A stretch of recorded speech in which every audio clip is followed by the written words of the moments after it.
you doing? Now about a live stream. Wait, I know you're not dressed. I'm about a live stream. Oh goodness. We need Well, don't worry about it. Gosh. Oh, what is it? All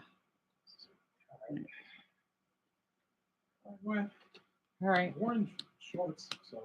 Oh. All right. Oh. I'm not sure this live stream will work because I'm thinking it's only at 9 seconds here. I'm not sure if anyone.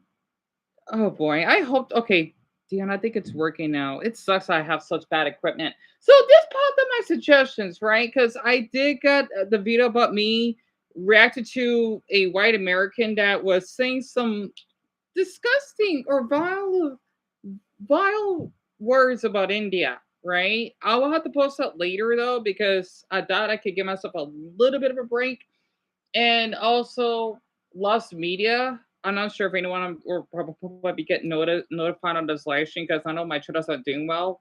That's why I always have the numbers covered. And sadly, I cannot move the MacBook because the charger's affected. So I doubt that anyone is notified on here, and that's fine. But they got a lot of they got like 4,000 comments on it. And I'm kind of a little jealous because like he has like a lot of South Americans and Mexicans on here. It's so good so far. Basically, the video is titled here. How this comedian created the biggest sitcom in the world, and it's 26 minutes, and it's supposed to be the history of El Chavo, right? And I'm not sure the live stream will work, so hopefully my voice will travel. Basically, he's just telling the story of like how he's born and how I don't know that much about El Chavo, but I see like a handful of episodes from like a Mexican neighbor when we lived in our townhouse growing up, because I would like babysit. Well, I wasn't that much older than them. At least for her oldest, I was kind of close to his age, but um, I would see her watching El Chavo on her like small glass TV, and I thought I could read a couple comments here. Mexican here has become somewhat of a meme for Mexicans on the internet to hate on the show recently. Don't know if it has something to do with our culture's self-deprecating attitude towards our own achievements, but always treasured El Chavo as a landmark for Mexican comedy. So I noticed I got like 2 viewers here, but no one liked it. Nah, that's fine. You know what? Let me play the video here because I'm at the 3:35 mark. Scripts for TV, film. From the beginning, he worked on comedy, and for the next 20 years, he would write for some of the most famous shows and movies that Mexico had to offer. Movies like Cómicos y Canciones, and programs like El Estudio de Pedro Vargas. Developing his skills and earning his famous nickname as a play on Shakespeareito, or Little Shakespeare, recognizing his talents and writing abilities, as well as making fun of his height, coming in at 5'4". Really? He's 5'4"? He looks like his average height. Really? He's 5'4"? Recognizing his interesting abilities, as well as making fun of his height, coming in at 5'4". Really? Much more fitting than a comedian having a joke for a name.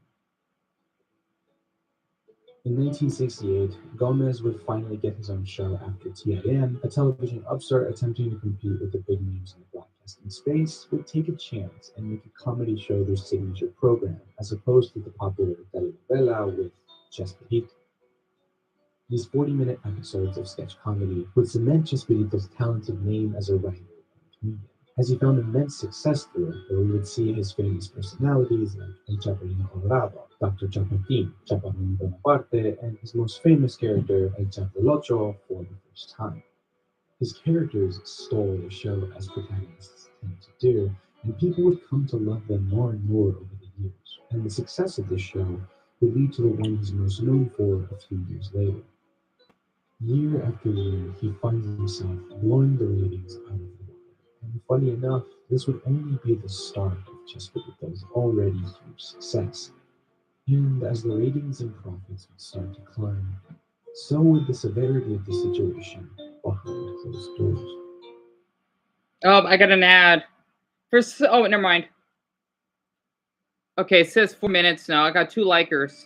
I'm sorry, I Because don't. what's most fascinating about this time is not what's happening on screen or behind the scenes. It basically has zero to do with Senor Fernandez himself. Because once we take a deeper look into the business side of things, we'll find the conclusion to an 8-year fight for the control over broadcasting in Mexico, and what I like to call the secret war. The Secret War. It says 4 minutes and 10 seconds, so I want to let I know Dumbo voted. My live stream is so bad. Please pardon me for it. That's what happens when you're too poor, though. But hi, Dumbo. I'm so sorry your message comes in late. It just sucks that I gotta keep. Cause his editing is really good. It just sucks that I had to sit like this because I try not to feel guilty that I cannot afford decent editing. Oh, God, I know it turns people away in my videos. I get it. Honestly, that's why I've been sacrificing my mental health. Anyway, I guess he's the only one that's here right now. I'm gonna continue. Hope you've been doing well. TV is a weird and fascinating topic, as I'm sure it is for many other countries. But earlier I mentioned TIM's competitive spirit, and I don't really know how to put this other than shit's crazy.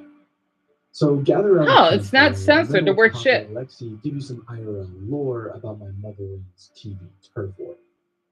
Today, there are 3 major companies that have television more or less controlled: Televisa, TV Azteca, and Imagen Televisión, with Televisa basically having a monopoly over broadcasting in Mexico.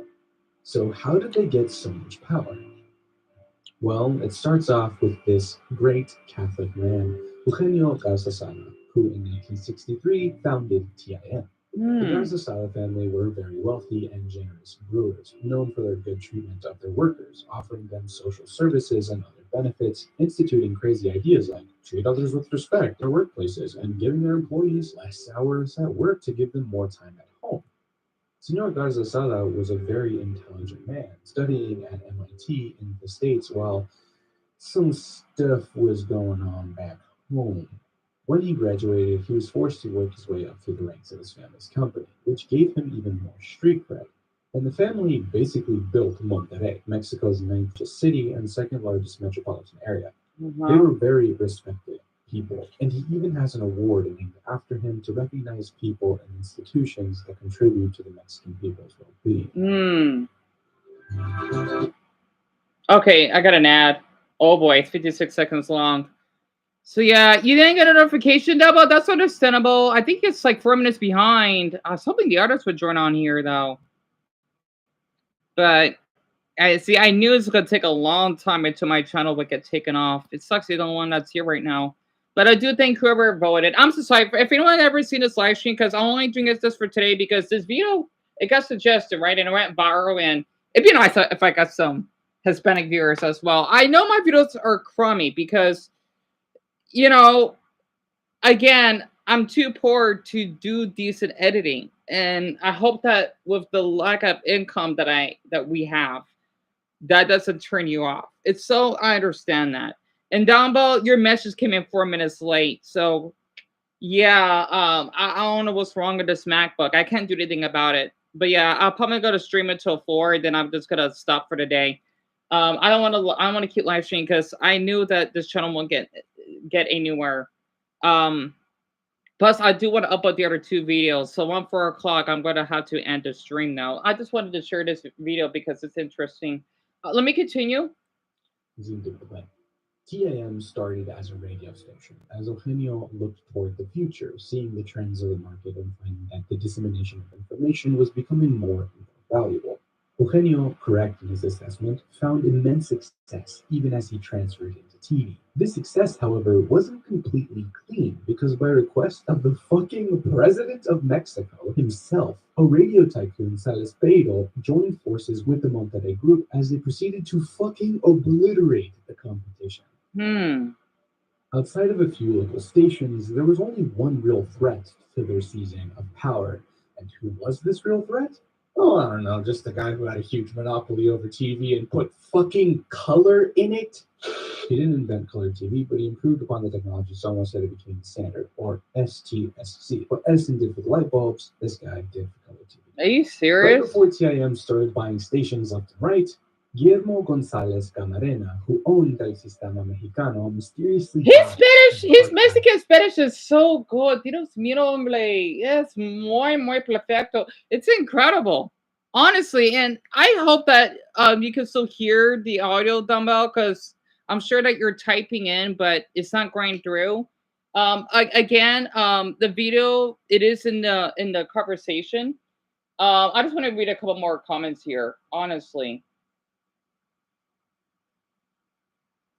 Wait, as a Mexican guy, I can tell that even in the current day, people still talk about Chavo del Ocho, either memes or references. Why? Because El Chavo was, for the most of us, a childhood program, and I myself still remember this program with care and hope more people get to experience it. Yeah,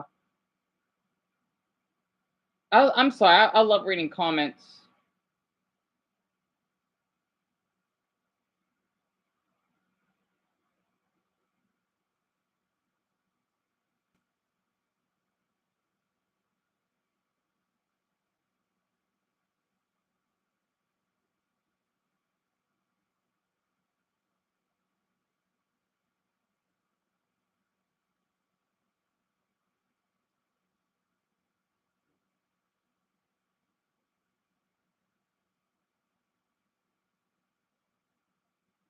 Well, you got Brazilians, you got Peruvians. It's incredible.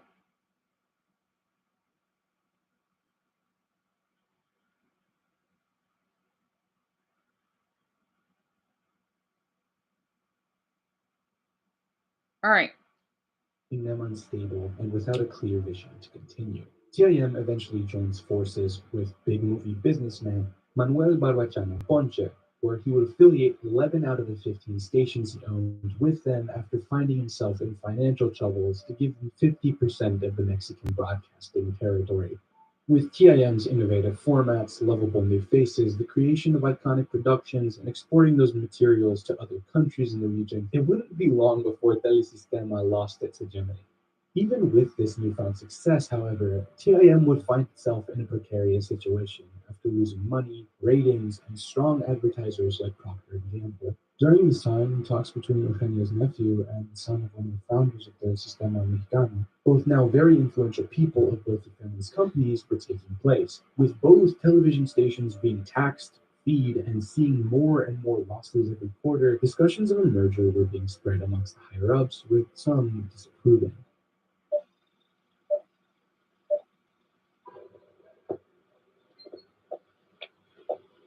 And the editing is incredible.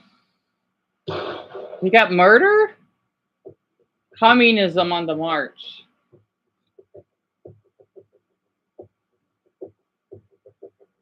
A few months before the merger, Eugenio would be assassinated in his car by members of the September 23rd Communist League at a red light on his way to work. And another higher up at the company who disagreed with the decision to merge would die just a few days later from heart failure. Supposedly, he had a form of cancer and that caused complications. However, there was never an official autopsy, and the fact that three important people who had power and influence just died right before key moments is suspicious to say the least. We don't know whether Eugenio disagreed or not, but with two major players in the company gone, the famous or infamous merger would take place in 1973, and they would officially become the most powerful TV conglomerate in Mexican history. And in the same year, after years of hard work, Chespirito would finally get the show that changed everything. Es la televisión humorística, El Chavo, interpretado por el super comediante Chespirito.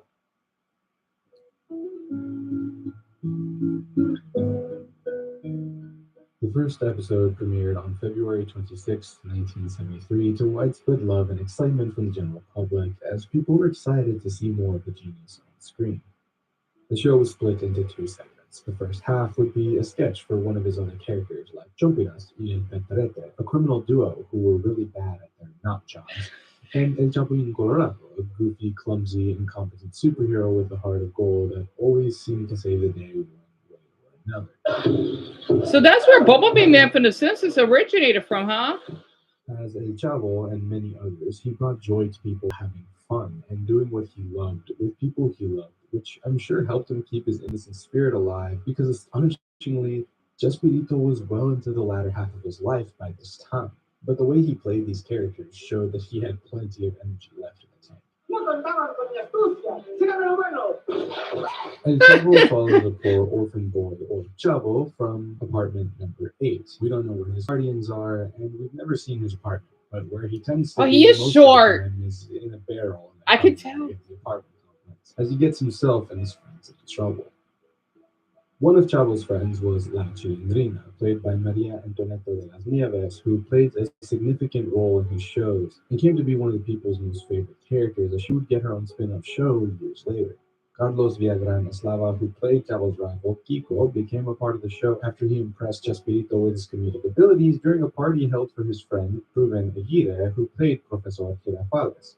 Villagrán had the strange ability to inflate his cheeks out of proportion, and this endearing trait would come to be Kiko's signature characteristic on the He show. looked pretty cute Edgar back then. Mira, Angelina Fernandez, and Florinda Mesa would play Senor Barriga, the landlord, Doña Cleotilda, the retired old woman whom the children called La Bruja, and Doña Florinda, a widowed Wait, woman who okay, was I'm at bad at times- names. This is gonna take some time for me to remember the names here. La Mesa would play Senor Barriga, the landlord, Doña Cleotilda, the retired old woman whom the children called La Bruja, and La Doña Bruja means the Florinda, a witch? widowed woman who is at times judgmental to the others in the complex, and Kiko's mom.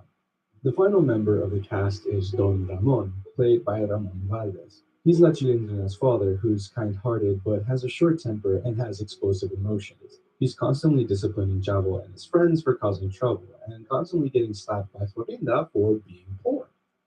The show mixed wordplay, funny gags, slapstick, and many other forms of comedy to create a universal and family-friendly experience that everyone could enjoy. So many people across South America came back every week for timeless humor that resonates with everyone, no matter where they're from. How these people he created would get out of or deal with the trouble they got themselves into with downright hilarious jokes that even make me as an American laugh gives you even more reasons to watch. Nobody denies that Chespirito was the mastermind behind the show, but one thing to remember is that everyone pulled their weight and contributed something to it that no other person could. Many of them were well-respected actors and artists prior to their involvement on the show, and all of them were loved by thousands of people. The same cast would play different characters in every work that he did, and the productions just wouldn't be the same without them. He made a comedy the #1 program for years in a country where drama reigns supreme. The telenovela, even to this day, rules TV in all parts of Latin America. Dramas that at times contain some of the worst things people can do to each other. Right. So Bolaños wanted to change that. He wanted to bring an innocent and silly escape. So basically, kind of like if you think about soap operas, if that makes sense. Kind of like how my mother likes watching The Bold and Beautiful and The Young and the Restless. And the funny thing is, when I used to do reactions of The Bold and Beautiful, because my mother got me into it, right? I would have a handful of viewers from Australia, Italy, hell, even in Finland and the Netherlands. I do not know why, though. This is like eons ago. I still remember like an older woman that called me because I would give up my phone number, and she thanked me just to upload some episodes. She was a sweetheart, and I thank her a lot for that because I know that there are like women that are my mother's age that were interested as someone like me that was a 19-year-old. Well, I was like 20 to 21-ish. I don't know. And I thank her a lot for it. It was eons ago, though. Honestly, I don't know why. Like, it's hell, even for Australian standards. I don't know why, though. I want to read a comment here. Fun fact, everyone in Latin America loves El Chavo except Mexico. Well, really?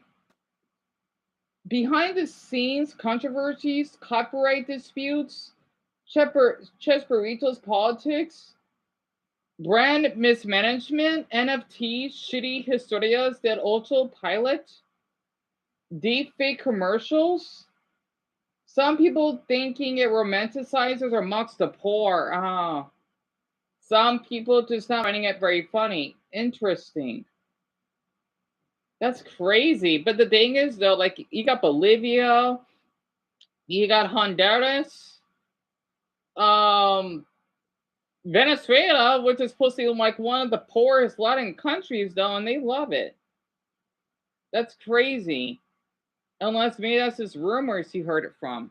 I got you like her. It's awesome. I'm stopping. I'm not reading the conversations because I will when the video's done. I don't want to be off topic. I'm trying to take my channels more crucial now. I think the video neglects to mention that most cast members who left on bad terms. And by the way, someone voted Hispanic on here. I saw that. Unless it was Brownie that voted it. Let me just continue. I'm sorry here. Wait, I want to read two more. So El Chavo. So in Brazil, he's named Chaves. Chaves. Wait, I'm thinking about keys in Spanish. Lavis, right? Even though it's a Mexican show, it's a national heritage in Brazil. I didn't know that. Really? What the hell? That's crazy. As a Venezuelan, I'm surprised an American made a video about this sitcom. You know what? I may need to do like videos of like total drama because okay, as an American, right? As an Arizonan American, I love Canadian TV shows. I may need to make a video like what he does because I grew up with Canadian TV shows. Not just total drama, but Garage Band. My dad's a rock star. Totally Spies. I'm not kidding. I love Canadian cartoons. I do. Canadians, I guess because it's like for us Americans, it's like anime, right? But it's not anime. It's for us. It is. Which Canadians, they're our neighbors. So I don't know. I'll talk about this afterwards. Man, woman, and child who wants a break from their difficult life. The project was nurtured by passionate craftsmen and women who loved what they did and had the freedom to make what they wanted in an industry that's known for how strict it can be. This passion, however, seemed to fade over time, and behind the scenes, drama amongst the cast would cause a downward spiral that led to its eventual cancellation 7 years later. Really? So 1980? Okay, where do we start? Carlos Villagrán leaves the show in 78, at the end of the 6th season, with Ramon Valdez leaving the next year. With two extremely important characters leaving the star-studded cast, Televisa pulls the plug and it's cancelled in 1980. After doing something for 7 years, you might start to like that thing less, and working with people who disagree with your ideas wears you down over time. So that's it. Unreconcilable problems caused by creative differences led to two of the major stars of the biggest show in Mexico's history leave before it had a proper finale, right? Well, not exactly. The popularity of El Chavo del Ocho brought an addictive level of fame that Villagrán and De las Nieves couldn't live without, and so they started working as their characters outside of the show, while not owning the rights to them. This, as you can imagine, caused some tension. Wait, hold on. Wait, say that again? And De las Nieves couldn't live without, and so they started working as their characters outside of the show, while not owning the rights to them. This, as you can imagine, caused some tension between them and Chespirito, and eventually led to both of them going to court. Villagrán claims to have created the character, and therefore he had the rights to it. However, he lost his lawsuit as the decision went in favor of Bolaños. As a result, Villagrán would move to Argentina, where Bolaños had no rights to Kiko and could continue to work without any fear of legal backlash. Villagrán also claimed to have a romantic relationship with Florinda Mesa, saying that he went to Bolaños for advice to end it, and afterwards she had to go to the hospital to deal with the depression from the breakup. Bolaños and Mesa later became a couple, and this possibly caused even more tension between them. Miss Mesa, of course, denies this ever happening, and said this in response to a talk show in July of 2024. Carlos se fue porque le ofrecieron algo mejor, pero si anduviste I'm con sorry. I love how Hispanics speak. It's heaven to my ears. Oh, it's muy hermosa. Carlos se fue porque le ofrecieron algo mejor, pero si anduviste con él. De eso no voy a hablar, principalmente. ¿Tú conociste a Roberto? Claro. Un hombre muy inteligente. Muy, diosas, nos queríamos mucho. Which is honestly a pretty good comeback to someone trying to say... Wait, can we rewind that again? Una más. Por favor. Pero si anduviste con él. De eso no voy a hablar, principalmente. ¿Tú conociste a Roberto? Claro. Un hombre muy inteligente. Muy, diosas, Me nos imaginas- queríamos Me mucho. imaginas a mí.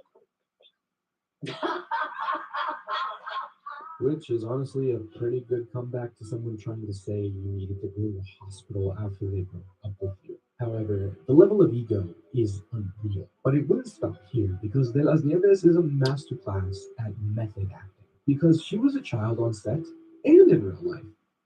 De Las Nieves in 1994 would approach Televisa with the idea of a spin-off show for her character to Bolaños' clear and verbal disapproval that Televisa would completely ignore.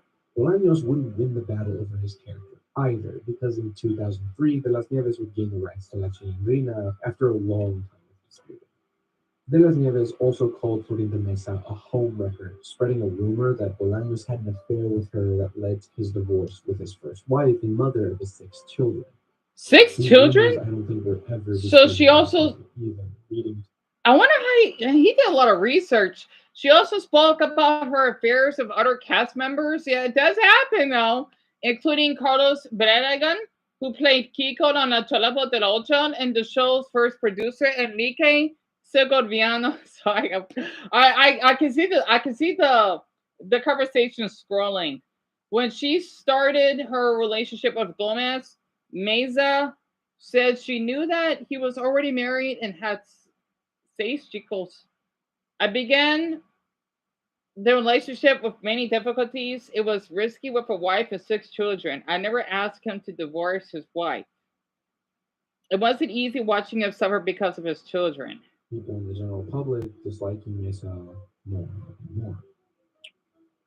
Circling back to Ramon Valdez, his reason for leaving would be very simple. Florinda Mesa saying that, quote, he couldn't deal with the riffraff anymore. But this is not to say that Valdez was perfect and didn't at least contribute a little to the chaos on set either. Co-worker Ruben Aguirre stated